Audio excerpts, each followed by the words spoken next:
అలసిన వానికి ఊరడించు మాటలు. సహోదరుడు భక్తి సింగ్ గారి పరిచయం నుండి సేకరించిన అనుదిన ధ్యానములు. మార్చి 4. నీ స్వబుద్ధిని ఆధారం చేసుకొనక నీ పూర్ణ హృదయంతో యెహోవా యందు నమ్మకముంచుము. సామెతలు 3:5. మనం దేవుని నడిపింపును నిర్లక్ష్యం చేయడం ద్వారా, ఆయన ఆజ్ఞలకు అవిధేయత చూపించడం ద్వారా ఆత్మీయంగా గ్రుడ్డివారమవుదుము.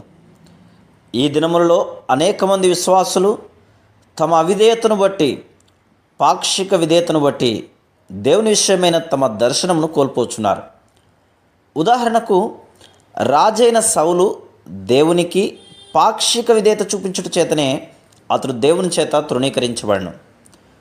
దావీదు కూడా జనసంఖ్య ఎంతైనది లెక్కించవలనని శోధనబడి తన బలమును బట్టి గర్వించెను. 2 సమూయేలు 24:2-3 వచనాలు. తాను పొందిన విజయములన్నీ దేవుని వల్లనే కలిగినవనియు, తన సైన్య బలమును బట్టి ఏమాత్రం కాదని దావీదుకు బాగా తెలుసు. తన బలమును బట్టి కానీ, తెలివితేటలను బట్టి కానీ తాను గొల్యాతును ఓడించలేదు. అతడు సైన్యములకు అధిపతియగు యెహోవా నామమున యుద్ధము చేసి గొల్యాతును ఓడించెను. 1 సమూయేలు 17:45-50 వచనాలు. అయినప్పటికీ తన వృద్ధాప్యంలో తన సైన్య బలమును లెక్కించవలనను శోధనకు గురి అయ్యాను. సైన్యాధిపతియగు యోవాబు దావీదును ఈ పొరపాటు నుండి తప్పించుటకు ప్రయత్నించెను. కానీ దావీదు తీర్మానమే నెగ్గెను. దావీదు నేత్రములు అత్యధిక సంఖ్యలోనున్న తన ప్రజలపై ఉన్నవి కానీ దేవుని మీద లేవు. అందుచేతనే దేవుడు అతనిని కళ్ళములో సాగిలపడి ప్రార్థించు అనుభవంలోనికి తెచ్చెను. ఆ విధంగా దావీదు ప్రభునందే నమ్మకముంచుటకు నేర్చుకొనెను. ఈ విధమైన శోధన మనకందరికీ వచ్చును.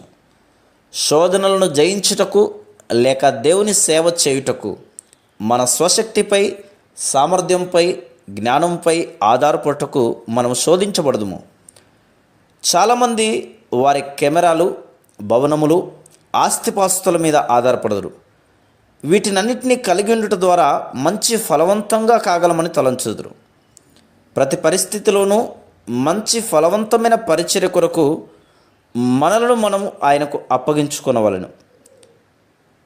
బోధకులు సైతం గత కాలంలో తాము పొందిన ఆశీర్వాదములపై, తాము సాధించిన విషయములపై ఆధారపడిన గొప్ప ఫలమును పొందు అవకాశమును కోల్పోదురు. ప్రతిదినము మన ప్రభువైన దేవుణ్ణి మన నాలుకను, పెదవులను, గొంతును తాకి తన ప్రజల కొరకైన ఆయన సొంత వర్తమానమును ఇవ్వవలసిందిగా అడగవలను.